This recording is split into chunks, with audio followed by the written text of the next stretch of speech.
દિયોદર તાલુકાના સણાદર ખાતે અંબાજી માતાના મંદિરે આજે 18 જુલાઈના રોજ કેયર વેદાંતા તથા સંસ્થા દ્વારા સંચાલિત મોબાઈલ હેલ્થ વાન દ્વારા મલ્ટી સ્પેશિયાલિસ્ટ કેમ્પનું આયોજન કરવામાં આવ્યું। દિયોદર તાલુકાના સણાદર ગામમાં અંબા માતાના મંદિર ખાતે આજે મલ્ટી સ્પેશિયાલિસ્ટ હેલ્થ કેમ્પનું આયોજન કરાયું, જેમાં કેમ્પના સણાદર ગામના આસપાસના લોકોને ફ્રીમાં સારવાર કરવામાં આવી તેમજ ફ્રીમાં દવાઓનું વિતરણ કરવામાં આવ્યું। આ ડોક્ટરો દ્વારા વિતરણ કરવામાં આવ્યું હતું, જેમાં દિયોદરના વિશ્વાસ મલ્ટી સ્પેશિયલના ડોક્ટર અનિક પુરોહિત, ડીએનબીના ઓર્થો ડોક્ટર અલ્પેશભાઈ ઠાકોર, એમબીબીએસના ડોક્ટર મનીષભાઈ રૂપાલ સાહેબ એમબીબીએસ દ્વારા કેમ્પનું આયોજન કરવામાં આવ્યું હતું। આ કેમ્પમાં સણાદર ગામના સરપંચના પુત્ર અલ્પેશભાઈ, સણાદર પ્રાથમિક શાળાના આચાર્ય પ્રભુભાઈ સાહેબ તથા દિયોદરના સીએચસી સ્ટાફ તથા રાધનપુર મોબાઈલ હેલ્થ વાનના મેનેજર કલ્પેશભાઈ સાંચોર, મોબાઈલના હેલ્થ વાનના મેનેજર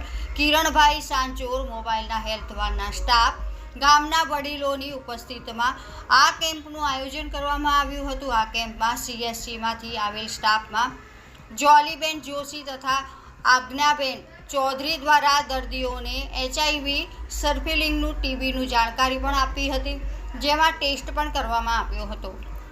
ગામના મહેમાનો કેમ્પમાં હાજર રહી કેમ્પની શોભા વધારી હતી। કેમ્પમાં 66 પુરુષો તથા 60 જેટલી સ્ત્રીઓએ ભાગ લીધો હતો। 126 લોકોએ આ કેમ્પનો ભાગ લીધો। સફળતાપૂર્વક કેમ્પનું પૂર્ણ થયા બાદ ગામના લોકો દ્વારા સંસ્થા તેમજ ક્રેન વેદાંતાનો આભાર માનવામાં આવ્યો હતો। વધુમાં તેમણે જણાવ્યું કે અમારા ગામના જે પણ લોકોને બહાર મોટી હોસ્પિટલમાં જઈને દવા ન કરાવી શકતા હોય એવા લોકોને આજે ધારા સંસ્થા ક્રેન વેદાંતા દ્વારા જે પણ સેવા પૂરી પાડવામાં આવી છે તે બદલ અમે આભાર માનીએ છીએ। ભવિષ્યમાં પણ સંસ્થા આવી જ સેવા આપતી રહે તેવી અમારી વિનંતી। Bureau report Sumura, RH સુમુરા।